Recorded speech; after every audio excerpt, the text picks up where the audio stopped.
Throughout history, the people who dare to challenge powerful systems have rarely been rewarded for their courage. More often, they are punished, pushed aside, or quietly removed from the spotlight. Fame, influence, and success do not protect them in many cases.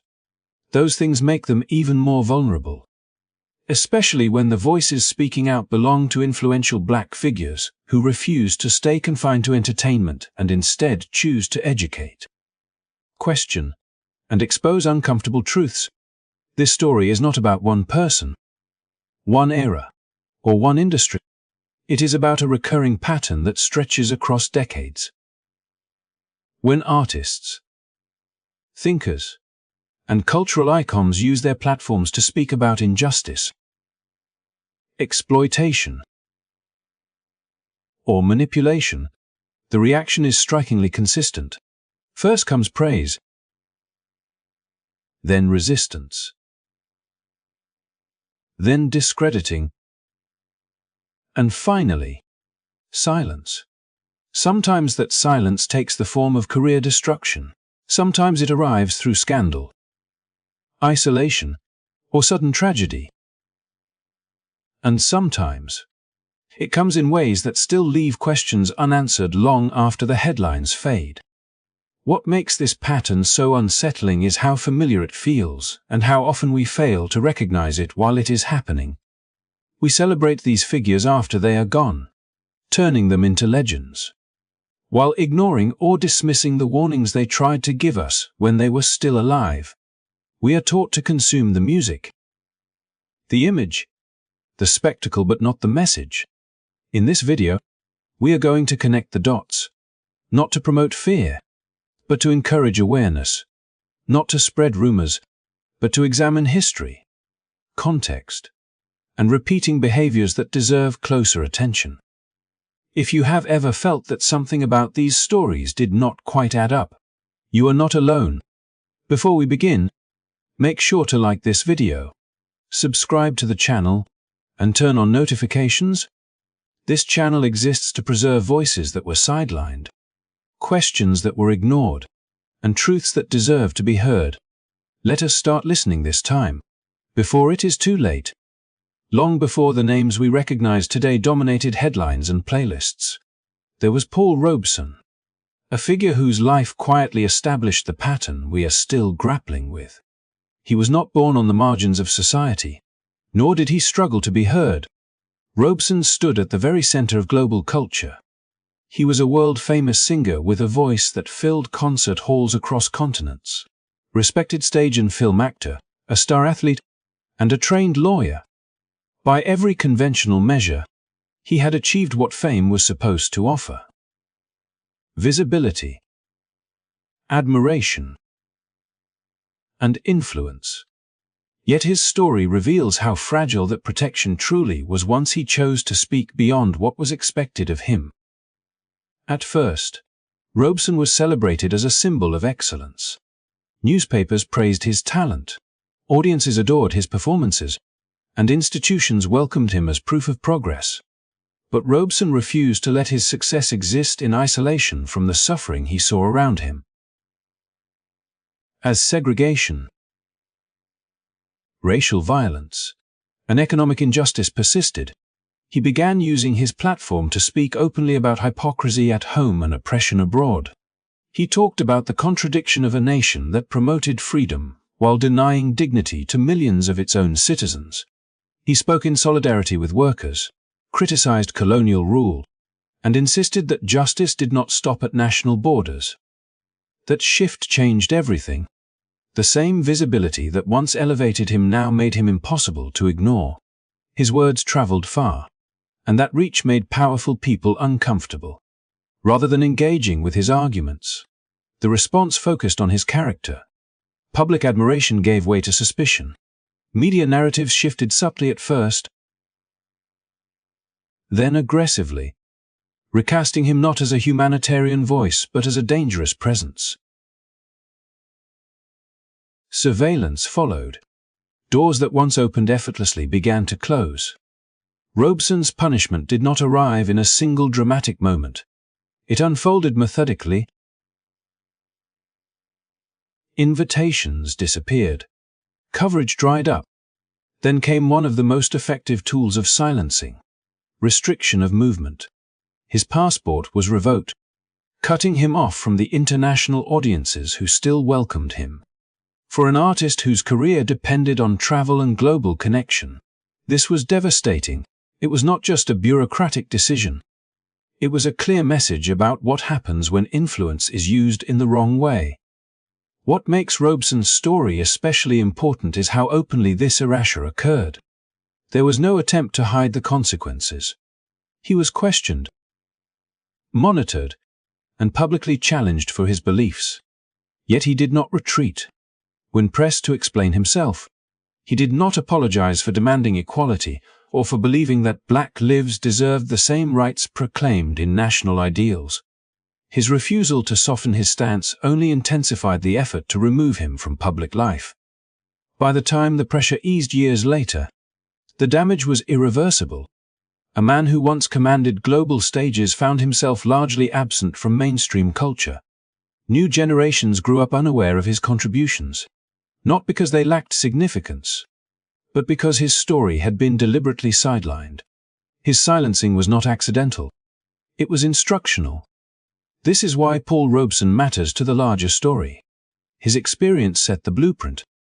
It demonstrated that when a black figure with massive cultural influence challenges dominant narratives, the response is rarely direct debate. Instead, it is isolation, distortion, and gradual disappearance. Robeson showed that the system does not need to destroy talent. It only needs to control where and how that talent is heard. As later generations of artists and icons rose, many would unknowingly step into a path Robeson had already walked. Different eras, different industries, but a familiar rhythm. His story is not just a chapter in history. It is the foundation of a pattern that would repeat again and again, reminding us that the cost of truth has never been evenly distributed. As the years moved forward and the world entered the civil rights era, the pattern that had quietly taken shape with Paul Robeson did not fade. Instead, it grew louder, faster, and far more visible. What had once been handled through passports revoked and careers dismantled now unfolded in a time of mass movements. Televised speeches and rising collective consciousness. The stakes were higher, the audiences larger, and the reactions more severe. This was no longer just about silencing inconvenient voices in private. It was about containing a wave that threatened to reshape society itself. Malcolm X and Martin Luther King Jr. stood at the forefront of this moment. Two men with different approaches, but a shared ability to move people. Malcolm spoke with uncompromising clarity, naming systems of oppression in language that left little room for comfort. His message resonated deeply with those who felt invisible and unheard, particularly young Black Americans searching for dignity and self-determination. Over time, his influence expanded beyond speeches and rallies, evolving into a broader critique of power, control, and historical deception. As his thinking grew more global and less predictable, so did the pressure surrounding him. When his life ended suddenly, it sent shockwaves through a movement already under strain, leaving behind questions that would never fully disappear. Martin Luther King Jr., often remembered through carefully selected quotes, was also becoming increasingly dangerous to the status quo near the end of his life. While history often frames him as a symbol of peace alone, his later work challenged economic inequality, militarism, and the moral direction of the nation. He spoke not only about civil rights, but about poverty, labor exploitation, and the human cost of endless conflict. His growing willingness to connect racial justice with economic justice expanded his reach and amplified the urgency of his message. As his influence widened, so did the resistance. When he was taken from the world, the loss was framed as a national tragedy. Yet the deeper implications of what he had been saying were quietly softened, redirected, or ignored. Alongside these political leaders were artists whose influence reached places speeches could not. Sam Cooke was one of them. He was not just a successful singer. He was a cultural bridge. His voice crossed racial boundaries at a time when few could, and his growing awareness of injustice began shaping his art. A Change Is Gonna Come was more than a song. It was a reflection of lived experience, inspired by humiliation, exclusion, and the promise of something better. Cooke was also becoming increasingly independent behind the scenes, taking control of his music and business decisions in ways that challenged industry norms. His death, sudden and clouded in uncertainty, cut short a transformation that had only just begun. What links these figures is not simply that they died young, but that their influence was peaking when their lives ended. Each had reached a point where their words carried weight beyond their immediate communities. They were shaping how people thought, not just how they felt. Their messages encouraged questioning, unity, and self-worth, and that combination has always unsettled systems built on hierarchy and compliance. The aftermath followed a familiar script. Public mourning was encouraged, memorials were built, and selective parts of their legacies were preserved. At the same time, the sharper edges of their messages were dulled. Complexity was replaced with symbolism. The urgency of their warnings was softened into nostalgia. In death, they became safer than they had ever been in life. This era marked a turning point. The pattern was no longer subtle. It was visible enough to be felt, yet ambiguous enough to be dismissed as coincidence. Activists and artists alike paid a heavy price as the line between cultural influence and political threat blurred. What had begun with quiet erasure now carried an unmistakable weight, setting the stage for the next generation of voices who would rise, speak, and ultimately face the same question: how much truth is too much? By the time the world turned its attention to Bob Marley, the pattern had already crossed oceans and generations. What began as isolated cases of silencing had evolved into something more adaptable, something capable of reshaping itself to fit new cultures, new sounds, and new movements. Marley did not rise through political speeches or formal leadership, but through rhythm, spirituality, and a message that traveled effortlessly across borders. His music reached people who had never attended a rally and never read a manifesto, yet somehow understood exactly what he was saying. That was what made him so powerful, and ultimately, so unsettling to forces invested in division. Marley emerged from Jamaica at a time when the island was caught in the tension of global power struggles. Political violence was common, fueled by competing ideologies and outside interests that saw the Caribbean not as a people, but as a strategic position. Against that backdrop, Marley preached unity. He spoke about freedom not only from physical chains, but from mental ones. His songs urged people to stand up, think critically, and recognize their shared humanity. He avoided aligning himself openly with political parties. Yet his message itself was political because it challenged the idea that people had to remain divided to be controlled. As his influence expanded beyond Jamaica, Marley became more than a musician. He was a symbol. Young people across continents saw in him a voice that named their frustration and offered hope without demanding obedience. His concerts were not just performances. They were gatherings charged with purpose.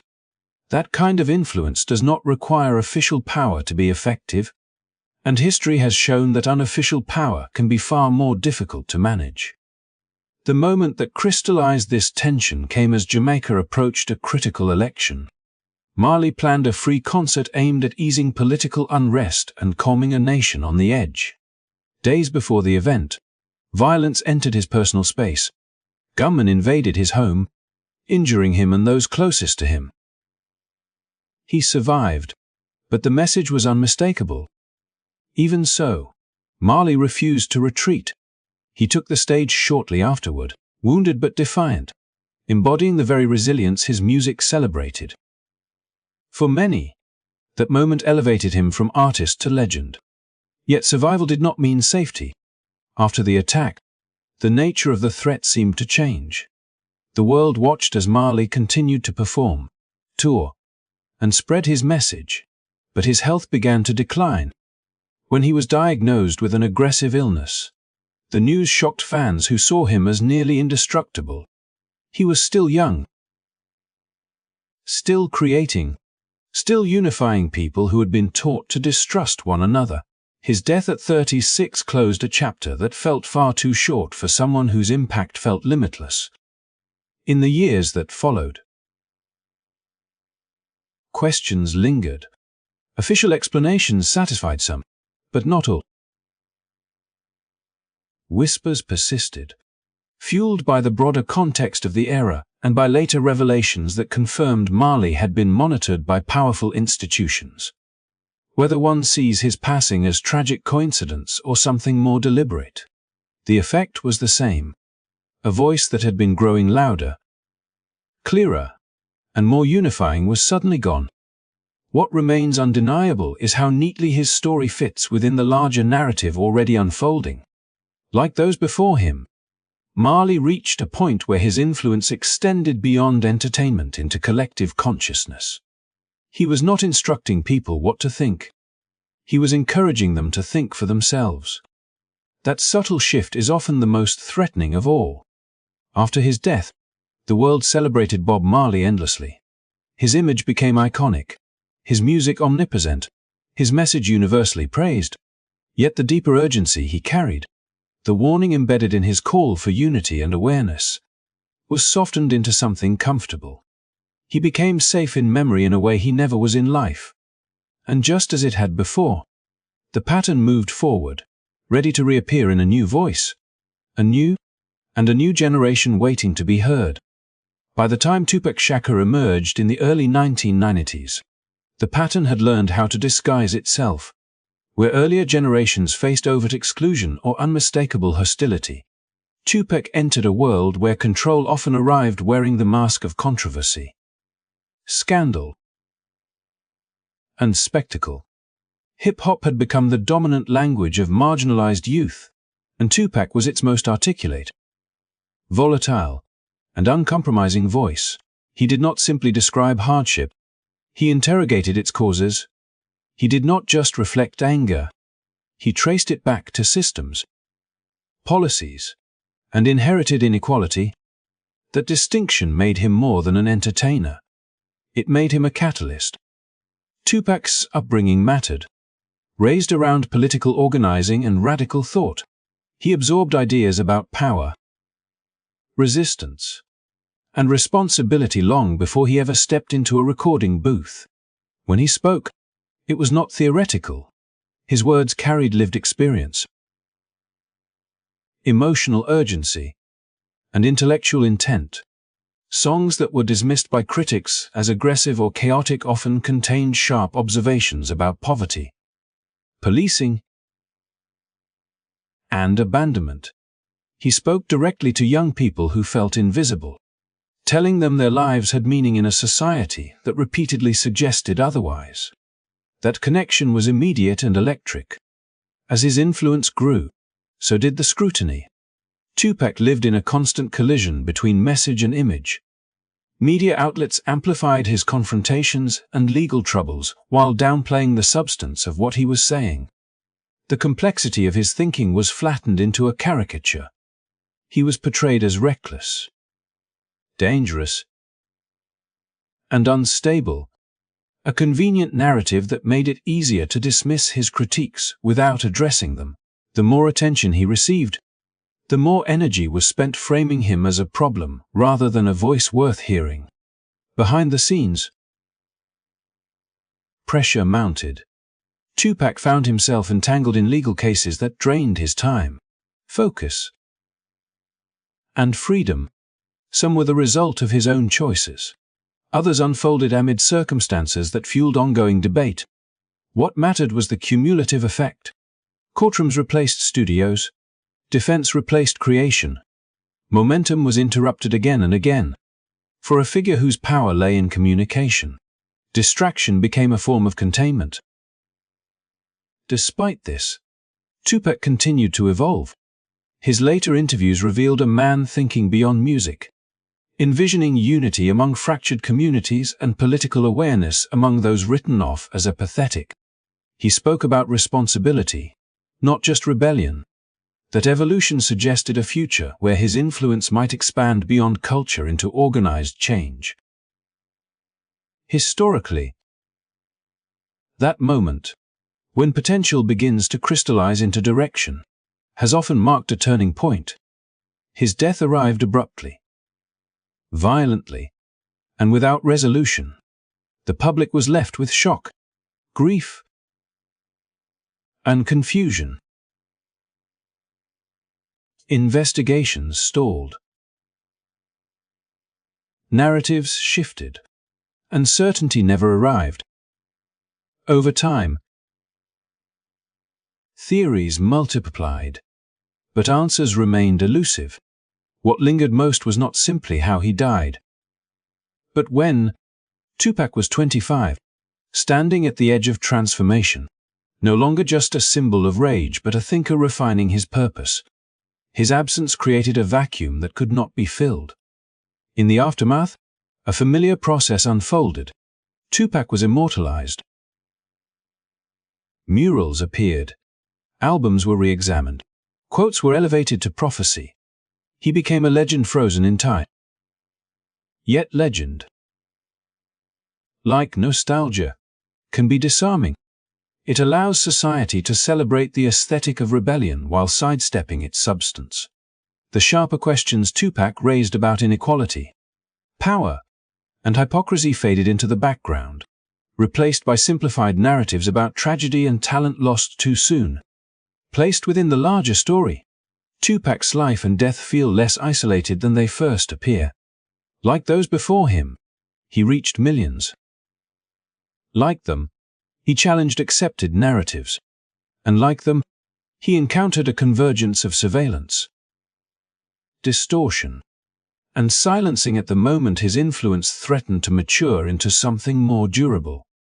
Whether one views his fate through the lens of circumstance or something more deliberate, the outcome remains unchanged. A voice that urged awareness, accountability, and self-respect was cut short before its full impact could be realized. Tupac did not ask to be remembered as a myth. He asked to be understood. And understanding him requires seeing how seamlessly his story fits into a continuum that stretches backward and forward in time, reminding us that when truth speaks loudly enough, it rarely goes unanswered. By the time Michael Jackson reached the height of his power, the pattern had fully adapted to the modern media age. Control no longer relied solely on censorship or exile. It operated through saturation, spectacle, and relentless narrative pressure. Jackson was not just the most recognizable artist on the planet. He was also an anomaly within the industry that created him. He had transcended performer status and entered a realm usually reserved for corporations and executives. He owned influence that could not be easily managed. And more importantly, he began to understand the machinery behind the stage lights. Jackson's conflict with the music industry did not begin with scandal. It began with contracts.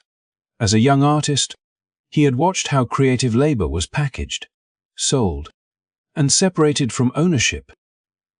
Over time, he spoke openly about what he viewed as systemic exploitation, warning younger artists to read agreements carefully and fight for control of their work. His message carried weight because it came from someone who had already won every visible prize. He was not speaking from bitterness, but from experience. The turning point came when Jackson acquired publishing rights that gave him control over an extraordinary catalogue of music, including works that generated immense and ongoing revenue. Ownership shifted the balance. In an industry built on extracting long-term value from artists while limiting their leverage, Jackson had done the opposite. He had secured an asset that could not be ignored, competed with, or quietly absorbed. From that moment on, his relationship with the industry changed in tone. if not always in appearance. Publicly, Jackson remained a global icon. Privately, pressure intensified. Media coverage began to shift, focusing less on his artistry and more on his personal life, his appearance, and his eccentricities. Complexity was replaced with caricature. Nuance disappeared. Stories multiplied. Speculation hardened into assumption, and repetition did the work of persuasion. The line between reporting and theater blurred, and Jackson became a permanent fixture of controversy regardless of the facts of any given moment. When criminal accusations emerged, the coverage was immediate and overwhelming. Guilt and innocence were debated in the court of public opinion with an intensity rarely afforded to due process. Even after legal outcomes resolved certain matters, the stain remained. In the modern information cycle, resolution does not erase suspicion. It often amplifies it. Jackson continued to perform, create, and inspire, but the environment around him grew increasingly hostile and isolating. What made this phase especially significant was timing. Jackson had begun speaking more directly about industry power structures, naming executives and practices he believed were harmful. He was no longer merely advising artists in abstract terms. He was identifying specific dynamics and warning of their consequences. That shift echoed earlier moments in the stories that came before his, when influence evolved into articulation and articulation approached challenge. As Jackson's health declined, concern mixed with spectacle. Reports conflicted. Interpretations multiplied. When his death came suddenly, it shocked the world and reignited every unresolved question. Investigations followed. Conclusions were drawn, and legal responsibility was addressed in specific terms. Yet public debate never fully settled. The circumstances became another layer in a story already thick with contradiction and mistrust. After his passing, the familiar transformation occurred. Michael Jackson was canonized. His music returned to celebration, his performances to awe, his legacy to reverence. Tributes poured in from the same institutions that had once distanced themselves. The industry reclaimed the art, even as the artist was no longer present to control it. Ownership shifted again, quietly and efficiently, as systems tend to do. Placed alongside the figures who came before him, Jackson's story does not read as an anomaly but as an evolution. The methods changed, the tools modernized, but the outcome remained consistent. When an artist moves beyond expression into ownership, beyond influence into exposure of structure, the response intensifies, not always with force, but with pressure that accumulates over time. Michael Jackson's life cannot be reduced to controversy, nor can his death be simplified into certainty. What endures is the pattern his story reinforces. A reminder that in industries built on control, the most dangerous voice is often the one that understands how the system truly works and chooses to speak anyway. As the story reaches its final chapter, the focus widens beyond any single name and settles on the system itself. Prince stands as one of the clearest examples of how that system responds when independence replaces compliance. He was not only a musical innovator, but a strategist who understood contracts, ownership, and the long-term value of creative control. When he realized that his work was being treated as property rather than expression, he pushed back publicly. He changed his name, spoke openly about exploitation, and warned younger artists that fame without ownership was another form of confinement. In doing, he challenged the rules that had quietly governed the industry for decades. Prince's defiance was not loud in the traditional sense, but it was precise. He did not rely on controversy to make his point. He relied on clarity. Over time, however, the coverage around him shifted. His business decisions were framed as eccentricity. His resistance was described as instability. The familiar process unfolded, not through overt suppression, but through subtle reframing that made his warnings easier to dismiss. When his death came suddenly, under circumstances that sparked debate and unanswered questions, it echoed a pattern that had already been written many times before. Prince was not alone. Across generations, similar stories appear with unsettling consistency. Artists who gain independence, speak openly about control, or attempt to reshape the terms of their participation often find themselves isolated. Their credibility is questioned. Their personal lives become the headline. Their messages are diluted until the audience remembers the music but forgets the meaning. In some cases, their lives end prematurely, leaving behind speculation that never fully settles and truths that are never fully explored. What connects all of these figures is not a shared genre or personality, but a shared moment. Each reached a point where influence turned into autonomy and expression turned into exposure. Each crossed an invisible line where success alone was no longer the issue. Understanding became the threat. When entertainers evolve into educators, when performers become owners, when voices begin naming systems rather than symptoms, resistance appears in predictable forms. The cycle is quiet but effective. Celebrate the talent. Profit from the art. Neutralize the challenge. Memorialize the figure. Repeat. By the time reflection begins, the voice that might have continued asking difficult questions is no longer present to speak for itself. What remains are fragments, quotes, songs, and a legacy that feels powerful but incomplete. This story is not meant to replace admiration with suspicion, nor to offer simple answers to complex lives. It is meant to invite awareness. History does not repeat itself exactly, but it often rhymes, especially when the same structures remain intact. Recognizing patterns does not diminish the achievements of these artists. It deepens them. It asks us to listen more carefully, not only to what was celebrated, but to what was resisted. To everyone who has stayed with this story until the end, thank you for listening with curiosity and openness. If this narrative made you think differently, encouraged you to question familiar stories, or inspired you to look deeper into the voices that shaped culture, then its purpose has been served. If you want to continue exploring history, power, and the stories that often go untold, please like this video, subscribe to the channel, and join us for what comes next. The conversation does not end here.